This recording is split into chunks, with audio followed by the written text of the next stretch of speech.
Hello students, do maths without pen के इस episode में हम कुछ sequence based long fractional addition को देखेंगे। जैसे अभी आप स्क्रीन पर इस क्वेश्चन को देखिए, एसएससी और रेलवे के एग्जाम में इस तरह के लंबे फ्रैक्शनल एडिशन के क्वेश्चन आते हैं और अगर आप इसको ट्रेडिशनली डिनोमिनेटर का एलसीएम लेकर के बनाएंगे तो यह काफ़ी टाइम टेकिंग होगा। स्टूडेंट्स, आप ध्यान देंगे तो जितने भी फ्रैक्शन दिए गए हैं इस सब का न्यूमरेटर कॉमन है और इस सब के डिनोमिनेटर की एक खास विशेषता है कि इसका जो हर है, इसका जो डिनोमिनेटर है, ये दो कंजिक्यूटिव नंबर का प्रोडक्ट है। जैसे 12 3 इंटू 4 है, जैसे 20 4 इंटू 5 है, नेक्स्ट 35 इंटू 6 है, 6 इंटू 7 है, 7 इंटू 8 है, 8 इंटू 9 है, 9 इंटू 10, 10 इंटू 11 एंड 11 इंटू 12। तो आप देखोगे कि यह जो लंबा एडिशन है इस सब का डिनोमिनेटर एक सीक्वेंस में चल रहा है। यह दो कंजिक्यूटिव नंबर का प्रोडक्ट हो रहा है और फर्स्ट का जो सेकेंड टर्म है वो सेकेंड का फर्स्ट टर्म हो रहा है, फिर सेकेंड का जो सेकेंड टर्म है नेक्स्ट का फर्स्ट टर्म हो रहा है और ये सीक्वेंस लास्ट तक मेंटेन है। अब जरा इसका एक विश्लेषण करते हैं। जैसे 1/12 को आपने भी उधर लिखा कि 1/12 को हम चाहें तो हम इसको 1/3 इंटू 4 लिख सकते हैं। स्टूडेंट्स, अगर आप चाहें तो इसको 1/3 माइनस 1/4 भी लिख सकते हैं। आप करके देखें ये क्या होगा। तो LCM 12, 3 4 the 12, 1 4 the 4, 4 3 the 12, 1 3 the 3, तो इट्स 1/12। तो 1/12 को आप चाहें तो अगर इसका डिनोमिनेटर 3 इंटू 4 है, दो कंजिक्यूटिव नंबर का प्रोडक्ट है, तो इसको आप क्या लिख सकते हैं 1/3 माइनस 1/4। फिर आप नेक्स्ट को क्या लिखेंगे, सेम इसी तरीके से 1/4 माइनस 1/5, 1/5 माइनस 1/6, इसी तरह से हम अरेंज कर लेंगे 1/6 माइनस 1/7, फिर plus 1/7 minus 1/8, plus 1/8 minus 1/9, plus 1/9 minus 1/10, plus 1/10 minus 1/11 और प्लस 1/11 माइनस 1/12। अब 1 प्लस 1 माइनस आप कैंसिल करते चले जाओ। तो स्टूडेंट्स, फाइनली हमारे पास बचा क्या, स्टार्टिंग का 1/3 माइनस लास्ट का 1/12 और आपको सिर्फ इसे सॉल्व कर देना है। तो LCM 12, 3 4 the 12, 1 4 the 4, 12 1 the 12, 1 1 the 1, it's 3/12। आप इसको स्टैंडर्ड फॉर्म में ले आओ, 1/4 इज योर राइट आंसर। तो स्टूडेंट्स, इतनी कहानी भी नहीं करनी है, यह तो आपके कंसेप्ट के लिए इतना डिटेल्स में जाया गया। नहीं तो जब कभी भी आप देखें कि इस तरह से सीक्वेंस बेस्ड एडिशन का क्वेश्चन है, सबका न्यूमरेटर कॉमन है और सबका डिनोमिनेटर दो कंजिक्यूटिव नंबर का प्रोडक्ट है, दो लगातार संख्याओं का गुणनफल है। इस प्रकार है कि पहले का दूसरा टर्म, दूसरे का पहला टर्म, दूसरे का दूसरा टर्म, तीसरे का पहला टर्म, और ये सीक्वेंस लास्ट तक चलता रहे, ये क्रम लास्ट तक चलता रहे, तो हम सीधा करेंगे शुरू का छोटा वाला माइनस लास्ट का बड़ा वाला और ये आपका आंसर हो जाएगा। एक और एग्जांपल लेते हैं। जैसे क्वेश्चन है 1/6 plus 1/12 plus 1/20 plus 1/30 plus 1/42 plus 1/56 plus 1/72 plus 1/90 plus 1/110 plus 1/132 plus 1/156 plus 1/182। अब यह भी एक लॉन्ग क्वेश्चन है, लेकिन सिमिलरली स्टूडेंट्स आप देखो इस क्वेश्चन में क्या है। वो फर्स्ट क्वेश्चन का जो अप्रोच था, इस क्वेश्चन का भी बिल्कुल वही अप्रोच है कि सबका न्यूमरेटर कॉमन है और डिनोमिनेटर दो कंजिक्यूटिव नंबर का प्रोडक्ट है। अब चेक करो 2 इंटू 3, फिर next 3 into 4, 4 into 5, 5 into 6, 6 into 7, 7 into 8, 8 into 9, 9 into 10, 10 into 11, 11 into 12, 12 into 13 and 13 into 14, तो ये सीक्वेंस भी मेंटेन है। ध्यान रहे सीक्वेंस बेस्ड में अगर हम ट्रिक से बनाते हैं तो सीक्वेंस मेंटेन होना चाहिए। जो कंसेप्ट हो रहा है कि फर्स्ट का दूसरा टर्म, दूसरे का पहला टर्म, ये सीक्वेंस शुरू से लास्ट तक मेंटेन होगा तो आराम से हम इस क्वेश्चन को क्या करेंगे, बिना सोचे समझे शुरू का छोटा वाला तो 1/2 है, माइनस लास्ट का बड़ा वाला, तो लास्ट का बड़ा वाला क्या है 1/14, और इसको सॉल्व कर देंगे, इस पूरे सीक्वेंस का आंसर हो जाएगा। तो क्या हो गया, एलसीएम 14, 2 7 द 14, 1 7 द 7, 14 1 द 14, तो 1 1 द 1, तो 6/14, और in standard form you can say 3/7 is the right answer. तो क्या करेंगे स्टूडेंट्स, बस हम सीक्वेंस चेक कर लेंगे कि सीक्वेंस बीच में टूटे नहीं, सीक्वेंस प्रॉपर मेंटेन हो। एक और एग्जांपल लेते हैं इसी सीक्वेंस में कि कभी कभी अगर न्यूमरेटर जरूरी नहीं है 1 ही रहे, कुछ और रहेगा तो हम क्या करेंगे, जैसे मान लो एक एग्जांपल हम लोग ले लेते हैं कि 19/20 plus 19/30 plus 19/42 plus 19/56 plus 19/72 plus 19/90। अब जैसे स्टूडेंट्स इसमें देखोगे तो इसमें भी सीक्वेंस है, डिनोमिनेटर में 4 × 5, 5 × 6, 6 × 7, 7 × 8, 8 × 9, 9 × 10, ये सीक्वेंस मेंटेन है। बस न्यूमरेटर 1 ना होकर के 19 है तो कोई फर्क नहीं पड़ता है, जैसे आप वहाँ बनाते थे उसी तरीके से बनाइए। या तो आप 19 बाय शुरू का छोटा वाला 4 कर लीजिए, बाय 19 बाय लास्ट का बड़ा वाला 10 कर लीजिए, या आपको अगर लगता है तो आप 19 ऊपर से कॉमन भी ले सकते हैं, तो फिर आपको जो शुरू का था, शुरू का 1 वाले कंसेप्ट में ये चेंज हो जाएगा।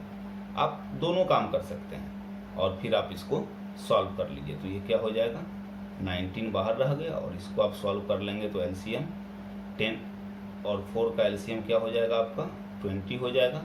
4 5 द 20 तो 1 5 द 5, 10 2 द 20 तो 1 2 द 2, तो 5 में से 2 गया तो क्या हो जाएगा 3/20, तो आप इसको सॉल्व कर लेंगे 57/20 इज योर राइट आंसर।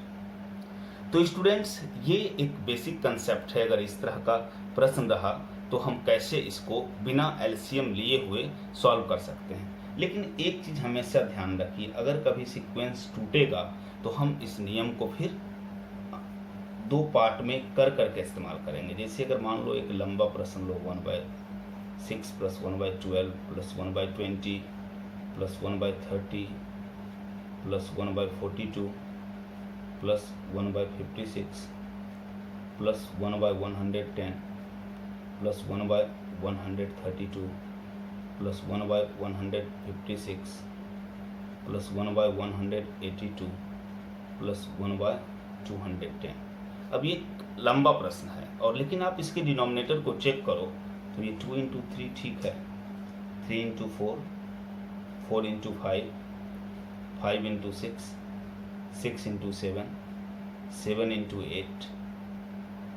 लेकिन इसके बाद ये हो जाता है नेक्स्ट 10 × 11, 11 × 12, 12 × 13, 13 × 14 एंड 14 × 15। तो ये सीक्वेंस यहाँ के टूटता है, 7 × 8 के बाद 8 × 9 होना चाहिए, 9 × 10 होना चाहिए। तो अब इसमें हम वो कंसेप्ट नहीं लगा सकते, तो इसमें हमको क्वेश्चन को 2 पार्ट में तोड़ लेना होगा। ये अलग क्वेश्चन बनेगा और ये अलग क्वेश्चन बनेगा, और तब जाकर के आप इसमें ट्रिक लगा सकते हो कि क्या हो जाएगा, इसका 1/2 माइनस 1/8 हो जाएगा और उधर वाले पार्ट का क्या हो जाएगा, तो फिर उसका क्या हो जाएगा क्योंकि 1/10 माइनस 1/15 हो जाएगा, और फिर आप इसको सॉल्व करके आंसर में जा सकते हो। तो ये आपको हमेशा ध्यान में रखना होगा कि अगर कहीं भी सीक्वेंस टूटता है तो आपको उसको मेंटेन करना पड़ेगा। फिर अगर आप इसको बनाना चाहते हो तो इसका एलसीएम क्या हो जाएगा, तो इसका एलसीएम हो जाएगा 120। तो फिर आप इसको कर लो, 2 से कितना बार में 60 बार में, तो यहाँ पर हम 60 रख लेंगे। 8 से कितना बार में 15 बार में, तो -15 हो जाएगा। 10 से कितना बार में 12 बार में, तो +12 हो जाएगा। और 15 से कितना बार में 8 बार में, तो -8 हो जाएगा।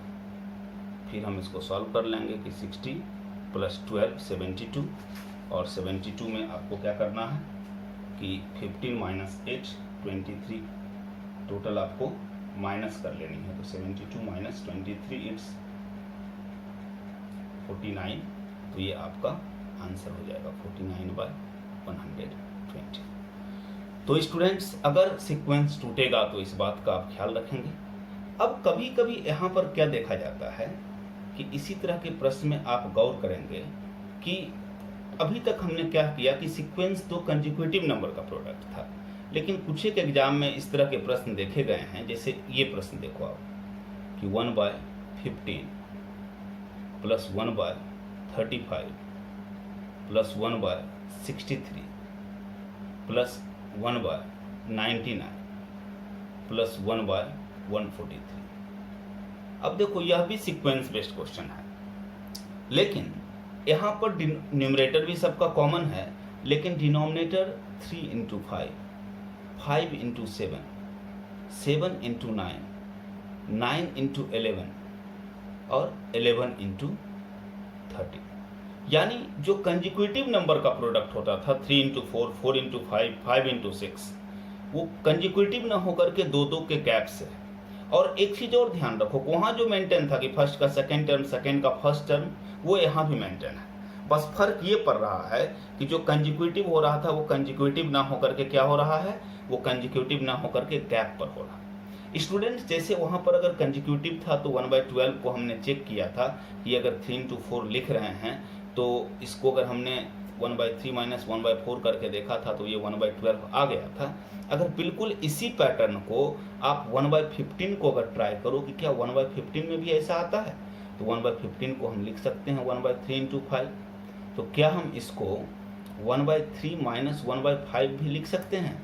आप सॉल्व करेंगे तो ये क्या हो जाएगा 5 - 3, तो 2/15। ये दिक्कत हो गई, लाना था 1/15 और ये आ गया 2/15। तो स्टूडेंट्स, ये जो न्यूमरेटर में 2 आ रहा है, क्यों आ रहा है? क्योंकि डिनोमिनेटर में 2 का गैप है। तो ये प्रॉब्लम्स तो सारे फ्रैक्शन के साथ होगी। तो अगर हम इसको 1/2 से मल्टीप्लाई कर दें तो ये एरर समाप्त हो जाएगा और हम 1/15 प्राप्त कर लेंगे। तो स्टूडेंट्स क्या करेंगे, इसको आप थ्योरी के रूप में ना समझ करके टेक्निकली ट्रिक में ऐसे समझो कि अगर जो डिनोमिनेटर जिस दो नंबर का प्रोडक्ट है, अगर वह एक पर्टिकुलर गैप के साथ हो, जैसे या तो 2-2 के गैप के साथ हो, या तो 3-3 के गैप के साथ हो, या 5-5 के गैप के साथ हो, तो जितने का गैप रहे स्टार्टिंग में 1/ उतने से आप अपने सॉल्यूशन को गुना कर दो। ये इसलिए कि जो न्यूमरेटर एक्स्ट्रा आएगा हम उसको इससे कैंसिल कर लेंगे और तब नियम लगा दो, शुरू का छोटा वाला माइनस लास्ट का बड़ा वाला, और आप इसको सॉल्व कर लो तो 1/2 और यहाँ पर 13 और 3 का एलसीएम 39, तो 3 से 13 बार में तो 113 × 13, 13 से 3 बार में 13 × 3, तो 1/2 × 10/39, तो कैंसल आप कर लो और 5/39 इज द राइट आंसर। तो क्या करेंगे, बस ध्यान रखना है कि अगर सीक्वेंस कंजिक्यूटिव ना होकर के स्टूडेंट्स क्या हुआ, अगर ये हमारा सीक्वेंस जैसे 1 से 4 नंबर तक के प्रश्न में क्या था कि सीक्वेंस कंजिक्यूटिव चल रहा था 2 × 3, 3 × 4, लेकिन यहाँ 2-2 के गैप से चला, तो जितने के गैप से चलेगा हम 1/ उतना स्टार्टिंग में मल्टीप्लाई कर देंगे और फिर उसको सॉल्व कर लेंगे। जैसे एक और एग्जाम्पल ले लेते हैं। जैसे स्टूडेंट्स एक एग्जाम्पल लो कि हमने लिया कि 1/4 प्लस 1/28 प्लस 1/70 प्लस 1/30 प्लस 1/208। तो अब यहाँ पर ध्यान दो, यहाँ पर क्या है, जैसे ये 1 × 4 है, ये 4 × 7 है, ये 7 × 10 है, ये 10 × 13 130 है, और ये 13 × 16 208 है। तो स्टूडेंट्स कितने कितने का गैप है, यहाँ 3 का गैप है। तो हम क्या करेंगे, अपने सॉल्यूशन को पहले ही 1/3 से गुना कर देंगे। क्योंकि 3 का गैप है तो न्यूमरेटर में 3 एक्स्ट्रा आएगा, सब में आएगा कॉमनली, वो कॉमन होकर इससे कैंसिल हो जाएगा। और फिर शुरू का छोटा वाला जो कि 1 है माइनस लास्ट का बड़ा वाला, तो आप इसको सॉल्व कर दोगे तो 1/3, और इसको सॉल्व करने पे ये 15/16 आएगा। तो 3 5 15 and 5/16 is your right answer. और ये किसी भी तरह का गैप हो स्टूडेंट्स तो यही करेंगे। जैसे मान लो कभी कभी क्या होता है कि डिनोमिनेटर को एक्सप्रेस करके ही दे देता है, बड़ा नंबर देगा लेकिन एक्सप्रेस करके देगा। जैसे मान लो ये प्रश्न दे दिया 1/8 into 18 plus 1/18 into 28 plus 1/28 into 38 plus 1/38 into 48। तो अगर इस तरह का प्रश्न देता है तो आपको तो मल्टीप्लिकेशन भी खोजना नहीं पड़ा, इसमें वो ऑलरेडी वो करके दिया हुआ है, सीक्वेंस मेंटेन है, बस 10-10 का गैप है, सब में 10 का गैप है और फर्स्ट का सेकेंड टर्म, सेकेंड का फर्स्ट टर्म, ये सीक्वेंस बस देखना है मेंटेन हो रहा है। तो हम क्या करेंगे, 10 का गैप है, सीधा शुरू में 1/10 कॉमनली बाहर लेके हटाएंगे और सॉल्व कर देंगे। क्या हो जाएगा, 1 शुरू का छोटा वाला माइनस लास्ट का बड़ा वाला, और आप इसको सॉल्व कर दो तो क्या हो जाएगा 1/10। 8 और 48 का एलसीएम 48 ही रह जाएगा। 8 6 द 48 तो 1 6 द 6, 8 1 द 48 तो 1 1 द 1, तो क्या हो जाएगा 1/10 इंटू 5/48। तो इसको आप कैंसिल कर लो, थोड़ा स्टैंडर्ड फॉर्म में ले आओ तो 1/96 इज योर राइट आंसर। तो स्टूडेंट्स ये काफ़ी इंपॉर्टेंट है एसएससी और रेलवे टाइप के एग्जामिनेशंस के लिए, कुछ एमबीए एंट्रेंस में भी इस तरह के प्रश्न देखे जाते हैं। तो अगर आपने इस कंसेप्ट को समझा तो अगर ट्रेडिशनली इस प्रश्न को बनाने में आपको कई मिनट लग सकते थे तो इसके जगह पर आप मात्र कुछ सेकेंड्स में आप इसको कर सकते हैं। उम्मीद है कि आपको ये कंसेप्ट समझ में आई होगी और आप इसका प्रैक्टिस करके एग्जामिनेशन में इससे लाभ लें। Thank you.